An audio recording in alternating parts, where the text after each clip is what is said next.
கொள்ளும் சிலம்பின்கான் கொள்ளரையான் கோயிலில் வெள்ளை விலை சங்கின் பேரறமாம் கேட்டிலையோ வெள்ளாய் எழுந்திராய் பேய்முளை நஞ்சுண்டு கள்ளச்சகடம் கலக்கிழைய காலோச்சி வெள்ளத்தரவில் துயிலமர்ந்த வித்தனை உள்ளத்து கொண்டு முனிவர்களும் யோகிகளும் மெல்ல எழுந்து அறி என்ற பேரறவாம் உள்ள புகுந்து குயிர்ந்தலோரெம்பாமாய்.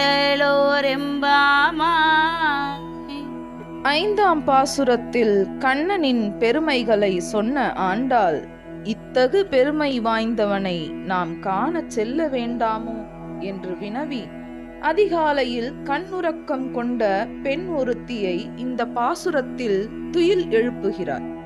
இரையை தேடுவதற்காக வெளியே வந்த பறவைகள் ஆரவாரம் செய்து நிற்கின்றன. அது உன் காதில் விழவில்லையோ? பறவைகளின் தலைவன் பெரிய திருவடி ஸ்ரீ கருடாழ்வாரின் சுவாமியான பெருமாளின் சந்நிதியில் வெண்சங்கு ஒலிக்கின்றது. அனைவரையும் அழைக்கும் விதத்தில் அந்த வெண்சங்கு பேரொலி எழுப்புகின்றது. அதை நீ கேட்கவில்லையோ? எம்பெருமான் திருவடி தொடர்பு குறித்த சுவையறியாத பெண்ணே, விரைந்து நீ எழு. பூதனையின் முலையில் தடவி கிடந்த விஷத்தை அவள் ஆவியுடன் சேர்த்து உண்டவன் கண்ணன். வஞ்சகம் கொண்டு வண்டியின் சகட சக்கரமாக வந்த அசுரன் மாயும்படி தன் திருவடி வித்தையை காட்டியவன் கண்ணன். திருப்பார்க்கடலில் பாம்பாகிய திரு ஆனந்தாழ்வான் மீது கண் வளரும் வித்தகன் அவன். உலகத்தின் தோற்றத்துக்கு காரணமானவனும் அவனே. அத்தகைய பெருமானை நமது உள்ளத்தில் இருத்தியபடி யோகிகளும் முனிவர்களும் எப்போதும் தியானித்து கிடக்கிறார்கள். அவர்களின் உள்ளத்தே எம்பெருமானும் எழுந்தருள்கிறான். அவர்களும் மெல்ல எழுந்து ஹரி ஹரி என்ற ஒலியாலே பேரறவும் எழுப்புகின்றனர். இந்த ஒலியானது உள்ளத்தில் புகுந்து குளிர செய்கின்றது. பெண்ணே, நீ இது கேட்கும் எழுந்திருக்காது இருக்கலாமோ? எழுந்திரு என்று ஒரு பெண்ணை துயில் எழுப்புகிறார் ஆண்டாள். கண் இருந்தும் ஈசனை காணாமல் அவனை போற்றாமல் இருக்கும் மந்த அறிவு கொண்டோர் நிலை பரிதாபத்திற்குரியது. அவர்கள் தன்னை உணராமல் வீணே வாழும் ஜடப் பொருட்கள் என்றே சொல்லலாம். திருவெம்பாவை பாடல் 6. மானேனி நன்னலை நாளை வந்து புங்கலை நானே எழுப்புவன் என்றலும் நாணமே போன திசை பகராய் இன்னம் புலந்தின்றோ வானே நிலனே பிறவே அறிவறியான் நானே வந்தம்மை தலையசைத்து ஆட்கொண்டருளும் வான்வார் கழல்பாடி வந்தோர்க்கு உன் வாய் திறவாய் ஊனே உருகாய் உனக்கே உறும் எமக்கும் ஏனோர்க்கும் தங்கோனை பாடேலோர் எம்பாவாய். விளக்கம். மானின் அழகிய நடையை கொண்ட நங்கையே, உங்களை நானே அதிகாலையில் எழுப்புவேன் என்று நேற்று உறுதி கூறினாய். மாறாக நாங்கள் வந்து உன்னை எழுப்பும் வண்ணம் இன்னும் உறங்குகின்றாய். உன் உறுதி போன திசை எங்கே? வாக்கு தவறியதில் வெட்கமில்லையா?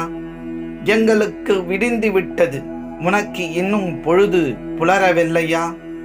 வானவரும் மன்னவரும் 14 லோகங்களை சேர்ந்தவரும் சேர முடியாத பெருமை கொண்ட ஈசனின் திருவடிகளை புகழ்ந்து பாடும் எங்களுக்கு இன்னமும் பதில் சொல்லாமல் இருப்பது ஏன்?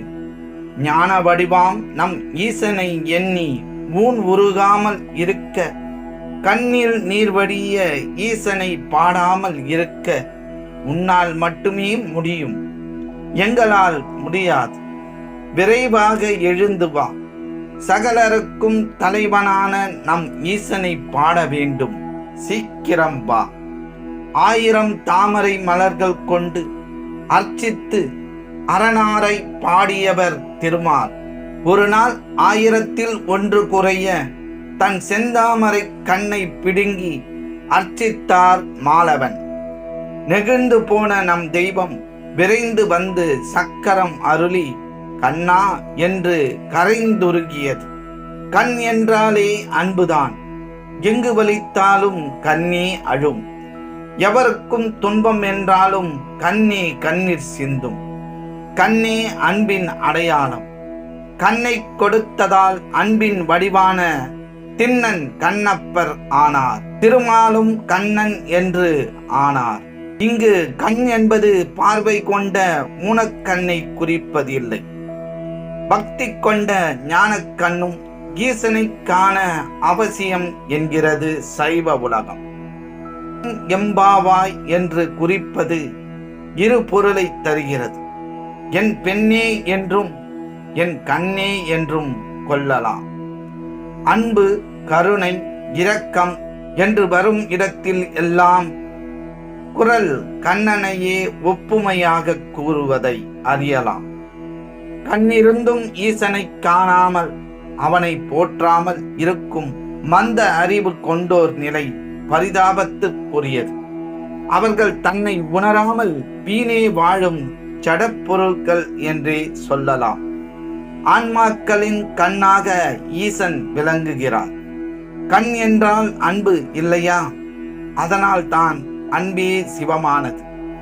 கண் இருப்பவர் பலர் ஈசனை ஒதுக்கிவிட்டு வாழும் சூழலில் கண்ணில் ஒளி இழந்த ஒரு திருவாளர் சிவத்தை பற்றி கொண்டு திருத்தொண்டு செய்து சிவபதம் அடைந்த திருக்கதை நெகிழ்வானது, அன்புமயமானது.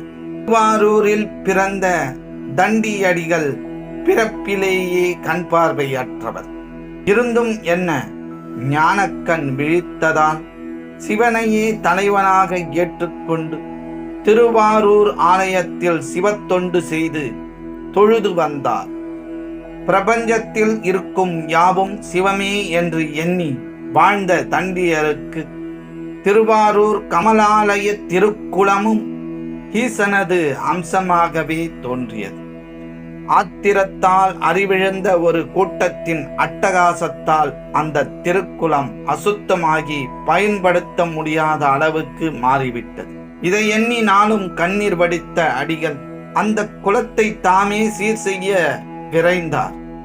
தினமும் அந்த குளத்தில் இறங்கி அசுத்தங்களையும் குவிந்து கிடந்த மண்ணையும் அள்ளி எடுப்பார். குளக்கரையில் கட்டி வைக்கப்பட்ட கயிற்றை பற்றி கொண்டு மேலேறி வந்து கொட்டுவார். எங்கே குளம் சுத்தமாகி விடுமோ என்று பயந்த அந்த மூடர் கூட்டம் அவரை கேலி செய்து திட்டியது. வேலையை தடுத்து நிறுத்தியது. ஆரூர் பெருமானை தஞ்சம் அடைந்தார் அடிகள். ஈசன் அந்த நாட்டின் மன்னனுக்கு ஆணையிட்டு தண்டியடிகளுக்கு உதவச் சொன்னார். கண் இழந்தும் தன்னை அன்பு செய்யும் தண்டியடிகளுக்கு ஈசனே தாயானார். அவர் தியாகத்தை உலகறியச் செய்ய மூடர் கூட்டத்தை தண்டித்தார். தண்டியடிகளுக்கு பார்வை கிடைக்கச் செய்தார். கண்ணுதல் பெருமானின் கருணையால் மகிழ்ந்த அடிகளார் தொடர்ந்து தனது திருத்தொண்டால் விரைவிலேயே ஈசனை அடையும் பேற்றையும் பெற்றார்.